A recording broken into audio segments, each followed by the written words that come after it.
The emergency alarm echoed through the bridge of the Coalition flagship Starfire. Red warning lights flashed as officers from 12 different alien species rushed to their stations. Admiral Veltar, a tall, blue-skinned Crystalli with 4 arms, stood at the center of the chaos. His usually calm demeanor showed cracks of worry. "Report," Veltar commanded in the universal translator language. "Long-range sensors detect massive Vorthan fleet movement," announced the tactical officer. 300 warships heading straight for the new Busan system. A collective gasp filled the bridge. Everyone knew about the Vorthan Empire. They were the nightmare that haunted peaceful worlds across the galaxy. In just 5 years, they had conquered 17 star systems. Their method was simple and brutal: destroy everything that moved until nothing was left to resist. "How long until they reach New Busan?" Veltar asked. 48 hours at their current speed, came the reply. New Busan was a human colony world. Humans were the newest members of the Galactic Defense Coalition. They had joined only 2 years ago after first contact with Crystalli traders. Most Coalition species viewed humans as weak and primitive. Their technology was centuries behind galactic standards. Their fleet consisted of only 50 small ships. "Send an urgent message to all human vessels," Veltar ordered. "Request immediate military consultation aboard this ship." 6 hours later, Commander Lee Min-ho stepped onto the Coalition flagship. He was a tall human with short black hair and steady brown eyes. At 35, he commanded the human defense fleet. Walking beside him was Dr. Park Jisoo, a woman in her 40s who served as their military historian. The main briefing room buzzed with conversation in dozens of languages. Representatives from every Coalition species had gathered. The Nexari looked like giant insects with clicking mandibles. The Zephyrians resembled walking crystals that hummed when they spoke. The Draknari were reptilian creatures with scales that changed color based on their emotions. "Humans," Veltar announced as Lee Min-ho and Dr. Park entered. "We need every available ship for the coming battle. Your fleet will join the main assault force." Lee Min-ho remained calm despite the dismissive looks from other commanders. "What is the battle plan?" A Nexari general stepped forward. "Simple. We attack with overwhelming force. Every weapon fires at maximum power until all Vorthan ships are destroyed." "What about civilian evacuation?" Lee Min-ho asked. The room fell silent. Confused looks passed between the alien officers. "Evacuation?" a Draknari commander repeated. "Why would we evacuate anything? This is war." Dr. Park stepped forward. "On human worlds, we have something called military doctrine. Rules about how wars should be fought. Rules in war?" The Zephyrian representative hummed with what sounded like laughter. "The only rule is victory." "Not for humans," Dr. Park continued. She activated a holographic display showing human military history. "For over 300 years, we have followed the Geneva Conventions and laws of armed conflict. These rules protect civilians and limit military actions." The alien commander stared at the display with growing confusion. Images showed human soldiers treating wounded enemies in field hospitals. Videos displayed military trials where soldiers faced justice for war crimes. Historical records detailed prisoner exchanges and civilian protection zones. "You waste time helping enemies," a Nexari officer clicked. "We follow rules that make us stronger," Lee Min-ho explained. "When soldiers know they must answer for their actions, they fight better. When civilians trust us to protect them, they help us win." Admiral Veltar studied the human data carefully. "These concepts are unknown to us. War is destruction. Victory requires the complete elimination of enemy forces. That approach has failed against the Vorthans," Dr. Park pointed out. 17 systems conquered because Coalition forces always fight the same way. The Vorthans know exactly what to expect. "And human methods are different?" Veltar asked. "Very different," Lee Min-ho confirmed. "We will fight, but we fight smart. We protect civilians. We treat prisoners according to established rules. We use only the force necessary to achieve our objectives." The other commanders began talking among themselves in their various languages. Most sounded skeptical. The Draknari representatives showed red scales indicating anger or frustration. "Your methods sound like weakness," the Nexari general declared. "The Vorthans will crush you." "Perhaps," Lee Min-ho agreed. "But our weakness might surprise them." 2 days later, the combined Coalition fleet faced the approaching Vorthan armada at the edge of the New Busan system. Captain Kim Do-hyun commanded the human contingent from his flagship Seoul. His 50 ships looked tiny compared to the massive alien, vessels surrounding them. The Vorthon fleet emerged from hyperspace like a dark cloud, 300 warships arranged in perfect attack formation. Their ships were black metal monsters bristling with weapons. No windows or viewports broke their threatening silhouette. All vessels prepare for immediate attack. Admiral Veltar broadcast to the Coalition fleet. Wait. Captain Kim interrupted on the command channel. Request permission to attempt communication first. Communication? Veltar sounded confused. With Vorthons? They do not negotiate. We should try, Kim insisted. Rules of engagement require offering surrender terms before opening fire. Ridiculous, muttered the Nexari commander. They will see this as weakness. Despite the protests, Admiral Veltar granted permission. Captain Kim opened a channel on all frequencies. Vorthon vessels, this is Captain Kim Do-yun of the Terran Defense Force. You have entered Sovereign Coalition space. We request you withdraw immediately to avoid armed conflict. Silence filled space for several long minutes. The Vorthon ships continued their advance without slowing. Kim tried again. Vorthon fleet. We have civilian evacuation ships operating in this system. Please acknowledge civilian safety zones marked on the attached navigation data. Still no response. The Vorthons closed to weapon range. We are transmitting coordinates of all medical facilities and refugee camps on New Busan, Kim continued. These locations are protected under interstellar law. The answer came in the form of plasma fire. A massive Vorthon battleship targeted an unmanned coalition probe and vaporized it instantly. The message was clear. All ships attack, Admiral Veltar ordered. The battle for New Busan began. But something was different this time. As the coalition fleet charged forward, the human ships moved with unusual precision.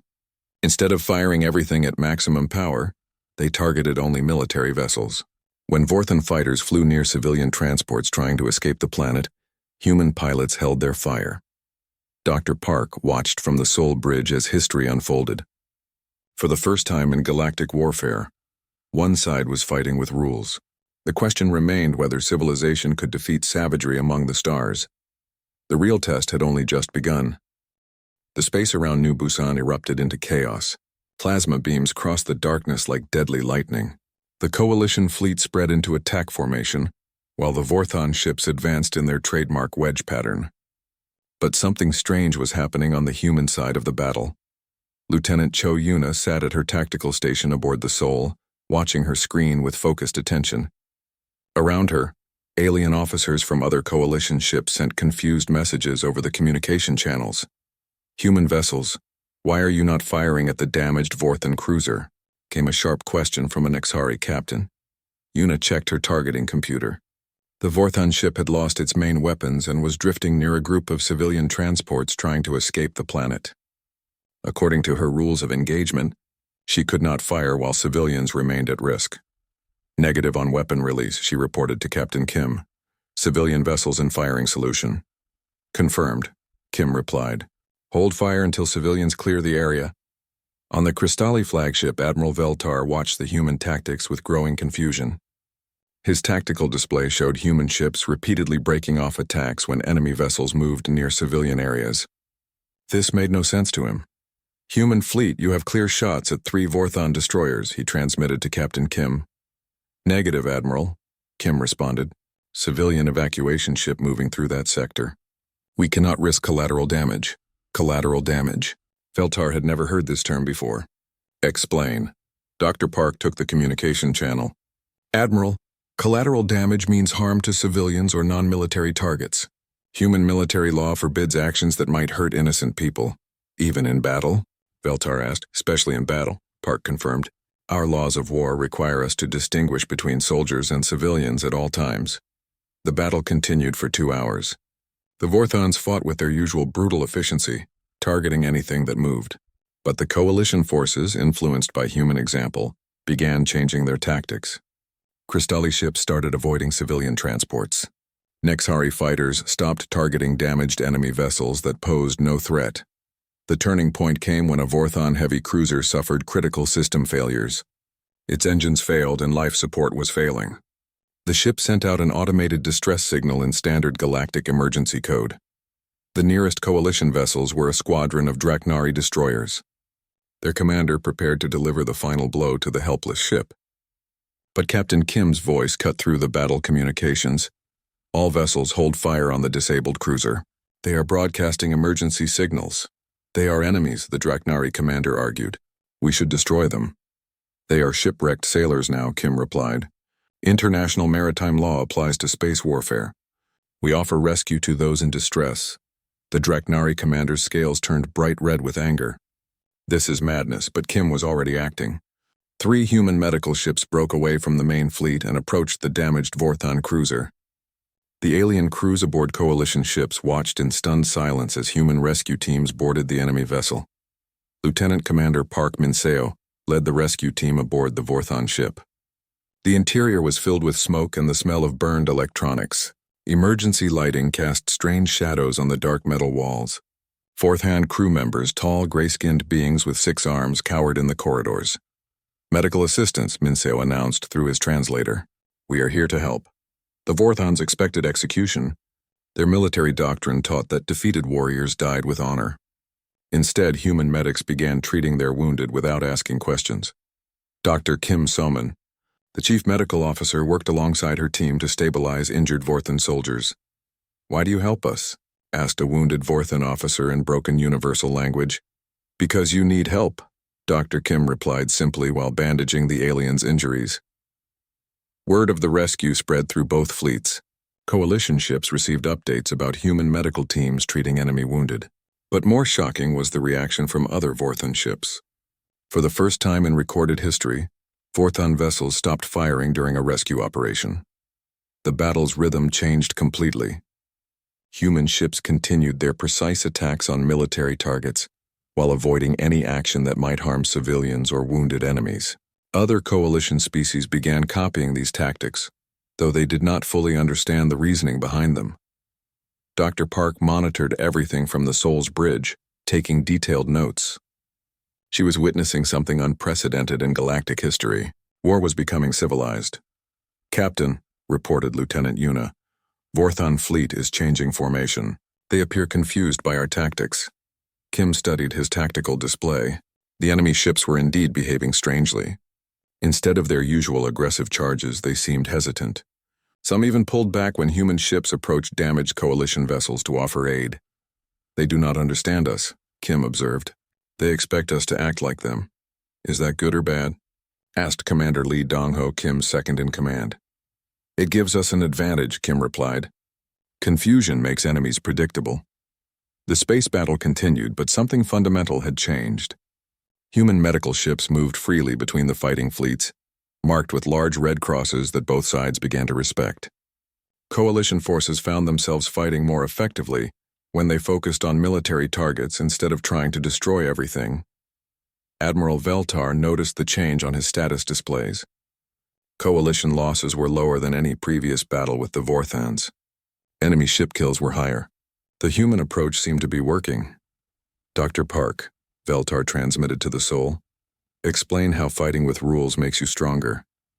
Simple, Admiral, Park replied. When soldiers know they must follow laws, they think before they act.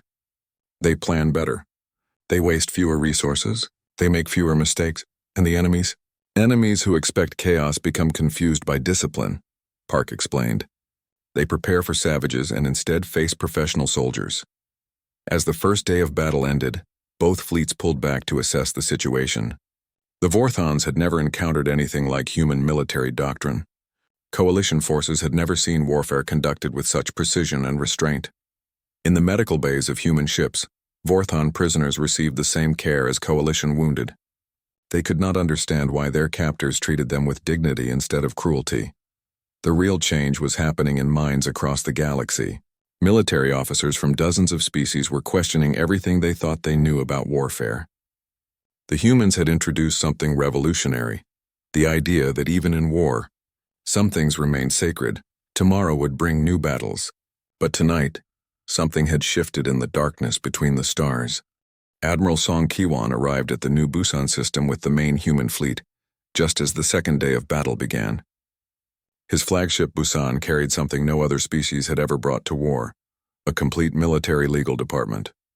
Judge Advocate General Lee Sora and her team of military lawyers prepared to ensure every human action followed proper legal procedures.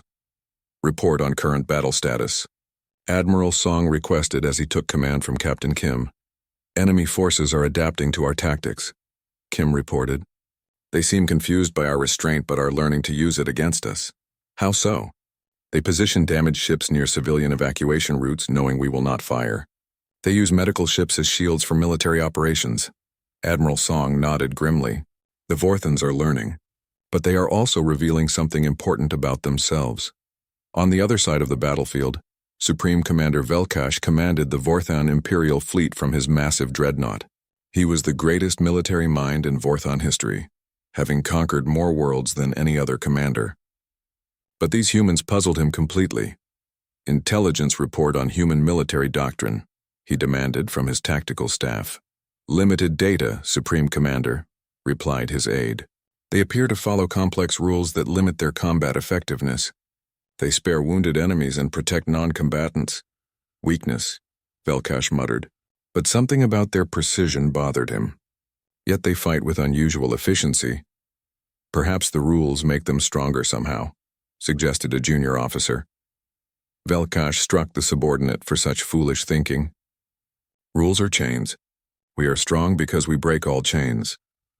The test of human principles came when long-range scanners detected a large vessel approaching the battle zone. It carried Vorthon military markings but transmitted medical identification codes. Hospital ship, reported Lieutenant Yuna from her tactical station. Vorthon medical vessel requesting safe passage to collect their wounded. The Coalition command channel erupted with debate. Most alien commanders wanted to destroy the ship immediately. Obviously a trick, declared the Nexari fleet commander. Vorthon deception. We should board and search it, suggested a Dreknari captain. Admiral Song listened to the arguments, then made his decision. All vessels, the medical ship will be inspected according to galactic law. If it proves legitimate, it receives safe passage. Judge Advocate General Lee Sora led the inspection team aboard the Vorthon hospital ship. The vessel was enormous, designed to treat thousands of casualties. Medical equipment filled every deck. Wounded Vorthan soldiers lay in treatment bays under the care of their own medical staff. This is a legitimate medical facility, Sora reported back to the fleet. They have wounded from 3 different battles aboard, including wounded from yesterday's fighting here, added Dr. Kim Soman, who accompanied the inspection team. Admiral Song made an unprecedented decision. Provide the hospital ship with updated casualty lists. Include both Coalition and Vorthan wounded in our medical facilities. Sir? Captain Kim questioned the order. They came to collect their wounded. They should know about all their people, regardless of who is treating them. The human medical staff prepared detailed reports on every Vorthon prisoner receiving treatment aboard Coalition ships. They included status updates, treatment plans, and personal messages the wounded wanted to send to their families. When the hospital ship's medical chief received these reports, he stood in stunned silence. Never in Vorthon history had enemies provided medical care to prisoners. Their own military doctrine required immediate execution of wounded soldiers who could not return to battle. Why do you treat our people? The Vorthon medical officer asked Dr. Kim through a translator. Because they are hurt and we can help, she replied simply. The hospital ship departed with full safe passage, carrying not just wounded Vorthans but copies of human medical ethics guidelines. Word of this exchange spread through the Vorthon fleet like wildfire. For the first time, Vorthon junior officers began questioning orders. Commander Jaskatal, a mid-level Vorthon officer, found himself in an impossible position. His orders required him to destroy a Coalition medical station treating civilians from New Busan. But the humans had just provided medical care to Vorthon prisoners. Sir, requesting clarification of targeting orders, Jaskatal transmitted to his superior. Destroy all Coalition facilities, came the response. No exceptions. Jaskatal looked at his targeting screen. The medical station showed clear medical markings. Civilian transports docked with it, offloading wounded refugees. According to everything he had been taught, this was a legitimate target. But something had changed in his thinking. The humans had shown mercy to his people. How could he destroy those who healed rather than killed? Sir, medical station appears to be treating only civilians, he reported. Are they Coalition assets? Yes, sir. Then destroy them, Jaskatal hesitated. His weapons officer looked at him with confusion. In Vorthon military culture, hesitation meant weakness. Weakness meant death. But Jaskatal found he could not give the order. The moment of decision came when a human patrol ship detected Jaskatal's vessel approaching the medical station. Captain Jeon Hyuk commanded the patrol ship. He was a former military lawyer who had transferred to combat duty when the war began. Vorthon vessel, you are approaching a protected medical facility, Jeon transmitted. Please alter course to avoid incident. Jaskatal faced an impossible choice. Attack and betray his new understanding of honor, or retreat and face execution for cowardice. Human Captain Jaskatal transmitted. I request a negotiation. Captain John blinked in surprise. No Vorthon had ever requested negotiation before. What kind of negotiation? I have wounded aboard my ship. Your people have medicine we need. I have orders to attack your medical station, but I find I cannot. This was the moment Dr. Park had been waiting for. The first crack in Vorthon military thinking. She advised Captain John from the Soul's Bridge. Offer him a prisoner exchange, she suggested. Let him trade his wounded for safe passage away from the medical station. Vorthon Commander Jaskatal, John transmitted formally. I propose temporary ceasefire for medical exchange. You're wounded for safe withdrawal from this sector. Jaskatal agreed immediately. For the next 6 hours, human and Vorthon medical staff worked side by side aboard the Coalition medical station. Vorthon officers watched human doctors treat their soldiers with the same care given to Coalition personnel. News of the medical exchange reached Supreme Commander Velkash within hours. His rage was beyond description. But buried beneath his anger was something else, curiosity. These humans had turned one of his commanders without firing a shot.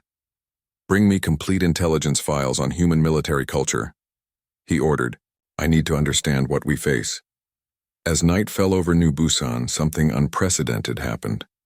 Several Vorthon ships requested permission to exchange wounded prisoners. Coalition medical ships found themselves conducting humanitarian missions in the middle of a war zone. Admiral Song watched these developments with satisfaction. Dr. Park, document everything. This is history being made. Yes, sir, Park replied, taking notes on her tablet. Question is, what kind of history? The kind where civilization wins over savagery, Song replied. One act of mercy at a time. The war was changing, but the greatest challenges still lay ahead. In his private quarters, Supreme Commander Velkash studied human military doctrine with the intensity of a scholar. For the first time in his life, he was learning from enemies instead of simply destroying them. Word of the human approach to warfare spread across the galaxy, faster than any military intelligence network could contain it. Coalition communication channels buzzed with reports of unprecedented events at New Busan. Vorthon prisoners receiving medical care. Enemy commanders requesting negotiations. Hospital ships granted safe passage through active battle zones. On the Crystalli homeworld of Nexus Prime, Fleet Admiral Ziktar studied the battle reports with growing interest. The Crystalli had always prided themselves on military efficiency, but their methods seemed crude compared to human precision. Request human military advisors for tactical consultation, he ordered his staff. Similar requests flooded in from across Coalition space. The Nexhari Commonwealth wanted to understand proportional response. Doctrine, the Zephyrian Crystal. Collective inquired about civilian protection. Protocols. Even the warrior-proud Draknari sent observers. To study human military law, Colonel Park. Seojin found himself in an unexpected position. A career military officer who had spent years studying galactic warfare theory, he now commanded the Coalition's first interspecies military ethics training program. Representatives from 12 different species attended his classes aboard the orbital station above New Busan. Rule number 1, Colonel Park began his morning lecture to a room filled with alien officers. Military force must be proportional to the threat faced. A young Draknari officer, his scales showing the green of confusion, raised a clawed hand. Colonel Park, this makes no sense. Why use small weapons when big weapons are available? Because unnecessary destruction creates unnecessary enemies, Park replied patiently. When you destroy only what threatens you, survivors become neutral instead of vengeful. The concept was revolutionary to species that had practiced total warfare for millennia. But the battle results around New Busan proved the effectiveness of human methods. Coalition forces were winning engagements while taking fewer casualties and using fewer resources. Commander Telnari of the Nexari Commonwealth had been the most skeptical student. Her insect-like species had evolved from hive mind warriors, where individual sacrifice meant nothing. But after watching human medics save the life of her wounded gunner, something changed in her compound eyes. "Colonel Park," she clicked during a break between lessons. "My species believes the weak exist to serve the strong. How do humans justify protecting those who cannot fight?" Park considered his answer carefully. "Commander, humans learned that strength is not about what you can destroy. True strength is protecting those who cannot protect themselves. Even enemies? Especially enemies. Anyone can hate their enemies. It takes real strength to show mercy." These conversations were happening throughout Coalition space, but the most important changes were occurring within the Vorthan Empire itself. Commander Jaskatal had become something unprecedented in Vorthan society. A military officer who questioned orders. After his medical exchange with human forces, Jaskatal returned to the Vorthan fleet expecting execution for cowardice. Instead, he found other officers quietly asking questions about his experience. "They really treated our wounded?" asked his executive officer, Commander Morketh. "Better than our own medical corps," Jaskatal confirmed. "They had medicines we lack, techniques we do not know. They saved soldiers our doctors would have given up on. But they are enemies, are they?" Jaskatal asked. "They fight us, yes, but they also heal us. What does that make them?" Word of these conversations reached Supreme Commander Velkash, who faced the greatest crisis of his military career. A faction of his officers was beginning to adopt enemy thinking. Traditional Vorthan doctrine demanded immediate execution of all involved, but Velkash hesitated. The officers questioning orders were also his most effective commanders. The units that had interacted with humans were fighting better than those that had not. Something about human military culture was making his people stronger. The breaking point came when long-range sensors detected a massive distress signal from the edge of Vorthan space. A civilian colony ship carrying 10,000 refugees had suffered critical system failures. They would die within hours without rescue. Under normal circumstances, the Vorthan military would ignore civilian distress calls unless they served strategic purposes. But the nearest Vorthan fleet was commanded by Jaskatal, who found himself thinking about human medical ethics. "All ships alter course to assist the civilian vessel," he ordered. "Sir?" his tactical officer questioned.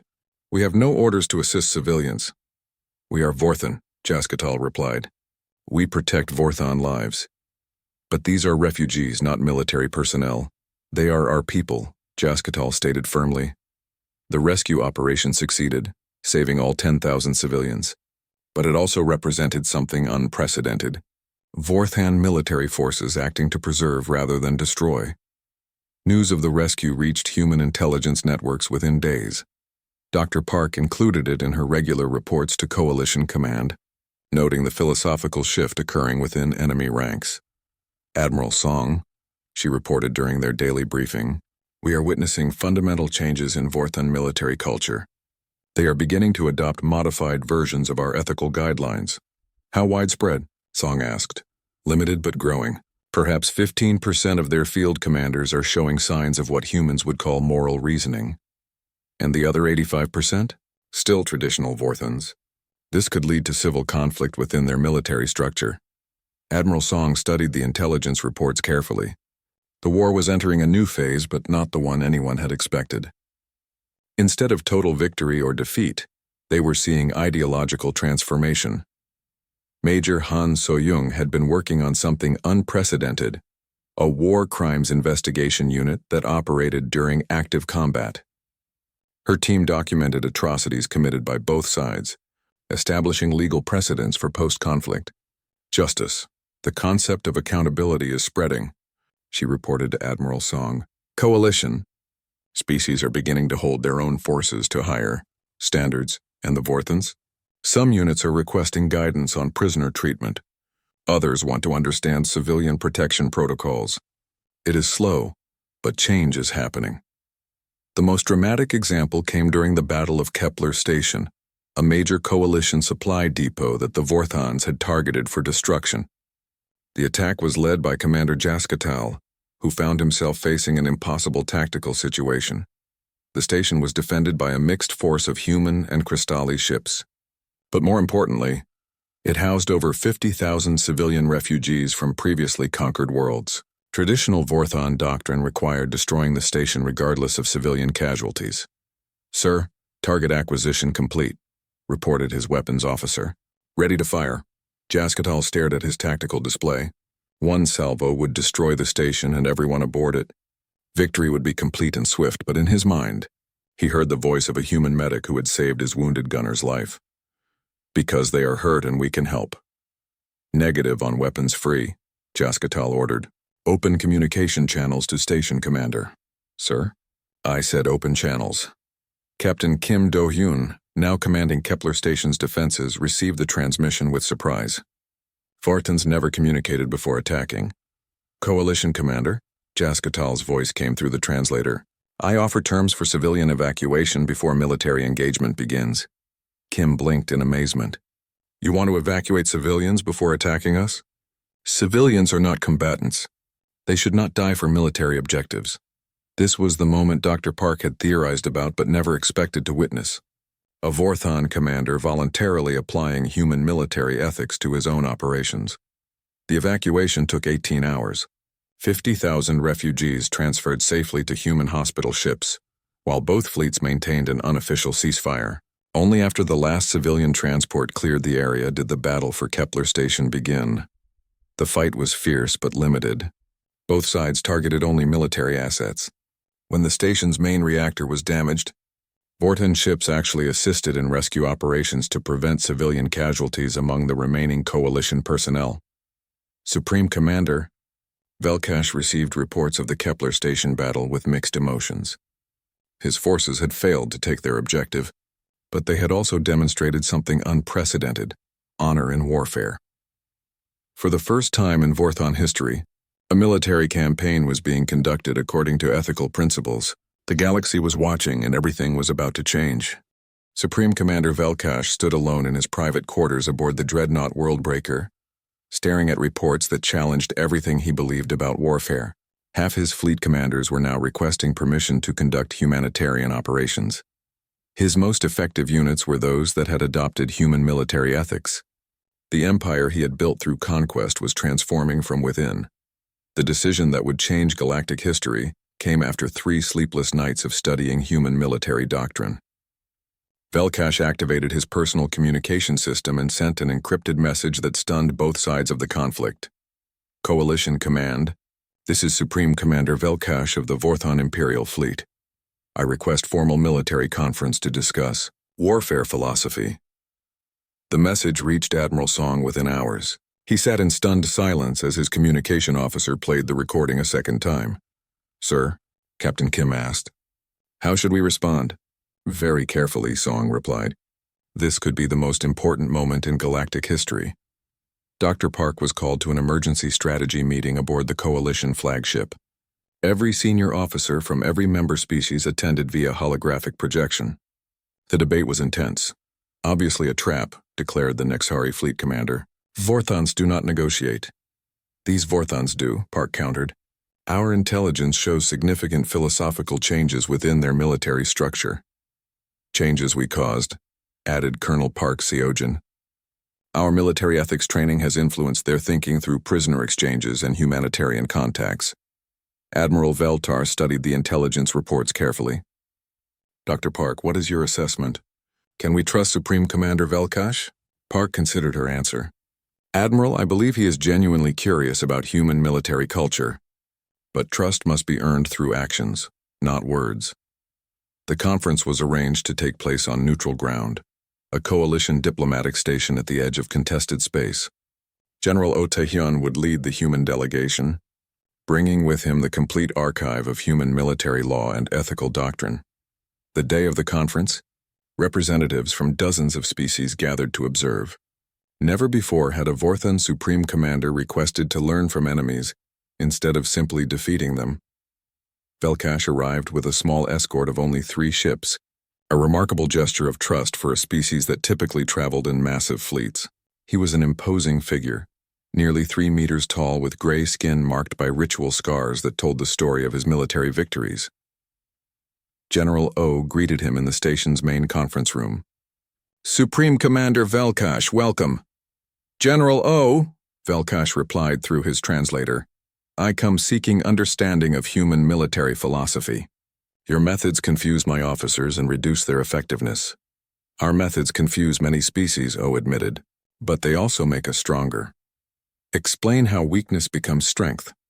O activated a holographic display showing human military history. Supreme Commander, what humans learned through centuries of warfare is that true strength comes not from the ability to destroy, but from the discipline to show restraint. Restraint limits options. Restraint focuses options, O corrected. When soldiers must think before they act more effectively. When commanders must justify their decisions, they make better decisions. Velkash studied the display with intense concentration. Images showed human military tribunals where officers faced justice for war crimes. Documents detailed prisoner treatment protocols that ensured enemies were treated with dignity. Historical records proved that armies following ethical guidelines consistently outperformed those that did not. Your soldiers fight knowing they may face punishment for victory? Velkash asked. Our soldiers fight knowing they will face judgment for their actions, O replied. This makes them think. Thinking soldiers are better soldiers. The breakthrough came when O showed footage from the recent battles around New Busan. Vorthan officers could be seen learning from human medical techniques, adopting civilian protection procedures and requesting guidance on prisoner treatment. Your own commanders are already changing, O pointed out. They have seen that honor in warfare makes them more effective, not less. Velkash remained silent for several minutes, processing this information. Finally, he spoke. Commander Jaskatal saved 10,000 civilians because human medics saved his wounded gunner. Yes, one act of mercy created loyalty that no amount of threats could achieve. That is the power of ethical conduct in warfare. Velkash leaned forward. General O, I propose an experiment. Allow me to implement limited human military protocols within a volunteer portion of my fleet. We will compare effectiveness against traditional units. This request shocked everyone present. A Vorthan Supreme Commander was volunteering to adopt enemy military doctrine as an experiment. What protocols do you want to implement? O asked. Civilian protection. Proportional response. Prisoner treatment according to your Geneva Conventions. Medical neutrality. General O exchanged glances with Dr. Park, who nodded encouragingly. We accept your proposal, Supreme Commander, but we suggest starting with joint operations. Joint operations? Human and Vorthan forces working together under unified ethical guidelines. Learn by doing rather than theory. The opportunity came sooner than expected. Deep space sensors detected a distress call from the Kepler mining colony, a civilian operation that had been attacked by space pirates. The colony housed nearly 100,000 miners and their families. Perfect test case, General O suggested. Joint rescue operation under human rules of engagement. Velkash agreed immediately. For the first time in galactic history, human and Vorthan ships would fight side by side under unified command structure. The joint fleet that approached Kepler colony was unlike anything seen before. Human destroyers flew in formation with Vorthan cruisers. Mixed crews trained together in combat protocols that emphasized civilian protection and proportional response. Captain Kim Do-hyun commanded the overall operation with Commander Jaskatal as his second. The arrangement would have been impossible just months earlier. All vessels remember the rules of engagement, Kim broadcast to the joint fleet. Pirates are to be neutralized with minimum force necessary. Civilian safety is our primary objective. Human methods, Jaskatal added on the Vorthan channels. Protect those who cannot protect themselves. The rescue operation was a complete success. Pirates were defeated with minimal casualties on all sides. Civilian miners were protected throughout the engagement. Wounded pirates received medical treatment alongside injured rescue personnel. But the most important result was the effect on Vorthan military thinking. Officers who participated in the joint operation returned to their units as advocates for human military ethics. Commander Morketh, Jaskatal's executive officer, addressed a gathering of junior Vorthan commanders after the mission. Fighting with honor makes us stronger, not weaker. The humans have proven this. How? Asked a skeptical captain. Because when people trust you to protect them, they help you win. When enemies respect your conduct, some stop being enemies. When soldiers know their actions have consequences, they become better soldiers. These ideas spread through the Vorthan fleet like a beneficial infection. Traditional hardline commanders found their units becoming less effective, while reform-minded officers achieved better results with fewer resources. Supreme Commander Velkash monitored these developments with growing conviction. The experiment was succeeding beyond his expectations, but he also faced growing opposition from Vorthan High Command, who viewed his reforms as betrayal of imperial doctrine. The crisis came when Vorthan Emperor Doktar himself contacted Velkash with direct orders. Cease all cooperation with human forces immediately. Return to traditional conquest. Methods or face execution for treason. Velkash faced the same choice that had confronted Jaskatal. Obey orders that violated his conscience, or risk everything for a new understanding of honor, Neural. "Oh," he transmitted to the human command ship, "I believe my government is about to declare me a traitor for learning from you. What will you do?" "Continue learning," Velkash replied without hesitation. "Some things are more important than empire." The transformation was complete. For the first time in Vorthan history, their greatest military commander had chosen ethical principles over imperial orders. The galaxy would never be the same. The war that had begun with conquest and destruction ended with something unprecedented in galactic history. A peace treaty based on shared principles rather than total victory. The Treaty of Terra Nova was signed aboard the human flagship Sol, with representatives from every coalition species and, remarkably, a delegation of reformed Vorthan commanders led by Supreme Commander Velkash but Emperor Doktar had indeed declared Velkash a traitor, but nearly 40% of the Vorthan Imperial fleet had followed their Supreme Commander into voluntary exile. These ships now operated as the independent Vorthan Republic, committed to the military ethics they had learned from humans. Chief Justice Nam Minji led the team of human legal experts who drafted the treaty. The document established universal standards for warfare among all spacefaring civilizations: protection of civilians, proportional response to threats, humane treatment of prisoners, and accountability for military actions. Article 1.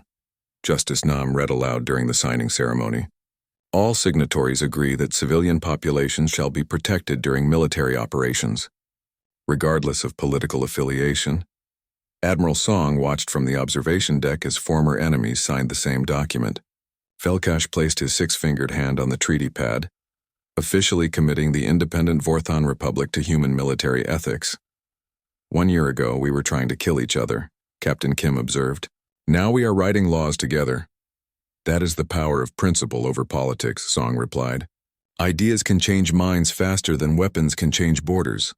The transformation extended far beyond military matters. The Kepler mining colony, scene of the successful joint human-Vorthan rescue operation, had become the first integrated civilian community in galactic history. Human engineers worked alongside Vorthan technicians. Children from both species played together in the colony schools. Dr. Park published her comprehensive study titled The Strategic Advantage of Ethical Warfare, just 6 months after the treaty signing. The work became required reading at military academies across dozens of worlds, fundamentally changing how entire civilizations approached conflict resolution. The human approach proves that self-imposed limitations can become strategic advantages, she wrote in the introduction. By choosing to fight with honor, humanity did not just win battles. They won minds, hearts, and ultimately the future. The ripple effects continued to spread. The Crystalli Republic established their first military ethics review board. The Nexari Commonwealth created prisoner treatment protocols based on human Geneva Conventions. Even the proud Draknari began training their warriors in proportional response doctrine. But the most dramatic changes occurred within the former Vorthan Empire itself. Commander Jaskatal, now promoted to Admiral of the independent Vorthan Republic, established the first Vorthan Military Ethics Academy on the moon of their new capital world. "We were warriors who knew only how to destroy," Jaskatal addressed his first class of Vorthan military cadets. "The humans taught us that true warriors know when not to destroy." The Academy's curriculum combined traditional Vorthan military science with human ethical doctrine. Students learned tactical analysis alongside prisoner treatment protocols. Weapons training was balanced with civilian protection procedures. Captain Kim Do-yun, now promoted to Admiral, led the establishment of the Galactic Military Ethics Institute on New Busan. The facility became the most prestigious military education center in known space, attracting officer candidates from over 30 different species. Military strength without moral foundation is just organized brutality, Admiral Kim told each new class of interspecies cadets. You are here to learn the difference between warriors and killers. The Institute's success was measured not just in graduates produced, but in conflicts prevented. Diplomatic solutions became the preferred method of resolving disputes between star systems.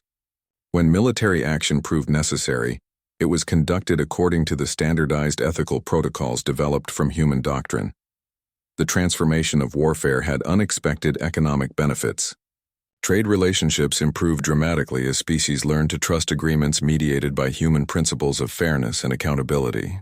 The Galactic Commerce Federation reported a 300% increase in interspecies trade within 2 years of the Treaty of Terra Nova.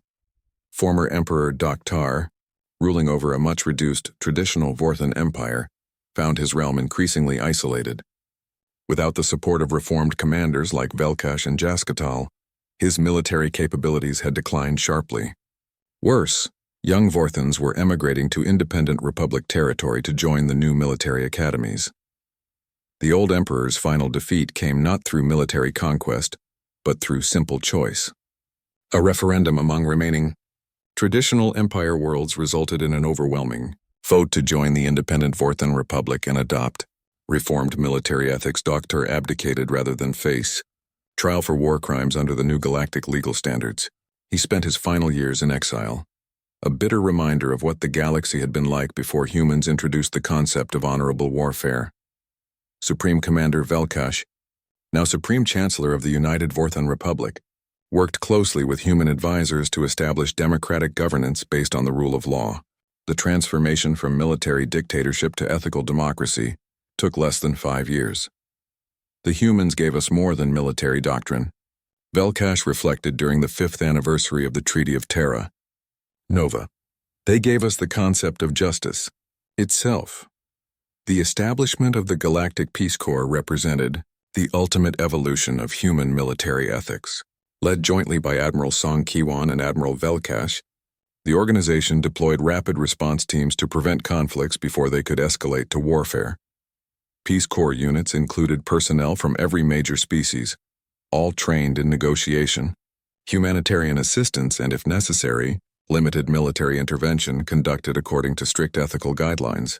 Their motto, translated into dozens of languages, read simply, "Strength through justice." The Corps' first major test came when the remote Altair system faced invasion by the Corvin Syndicate, a criminal organization that had conquered several isolated worlds. Instead of responding with overwhelming force, the Peace Corps deployed a small fleet led by Captain John Hyuk. "Corvin vessels, you are in violation of galactic law," Jian broadcast as his mixed human Vorthan Crystalli fleet approached. "Withdraw immediately or face consequences proportional to your actions." The Corvin response was predictably violent, but the Peace Corps had learned from human example. Instead of destroying the criminal fleet, they disabled ships systematically while broadcasting surrender terms and civilian evacuation procedures. The operation succeeded with minimal casualties. Corvin leaders faced trial under galactic law. Their victims received compensation and assistance. Most importantly, the galaxy saw that justice could be swift without being brutal. 10 years after first contact with the Vorthan Empire, Captain Kim Do-hyun stood on the observation deck of New Busan's orbital station, watching ships from dozens of species dock peacefully at the same facility. Children played in the station's parks while their parents conducted business according to laws that protected everyone equally. Dr. Park joined him at the observation window, now wearing the insignia of Director of Galactic Military History. "Did you ever imagine it would turn out like this?" she asked. "Never," Kim admitted. "When we first met the Vorthans, I thought we were fighting for survival." "We were. But we were also fighting for something more important." "What?" "The idea that civilization can triumph over chaos. That even in war, some things remain sacred." Below them, a group of human and Vorthan children ran laughing through the station corridors, playing a game that would have been impossible just years before. Their parents had been enemies.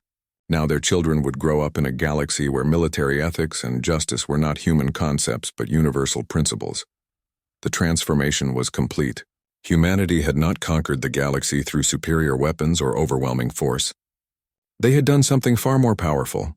They had taught the galaxy to conquer itself through the simple revolutionary idea that even in the darkest moments of conflict, honor and mercy made warriors stronger, not weaker. The stars themselves seemed brighter in a universe where strength was measured not by what you could destroy, but by what you chose to protect.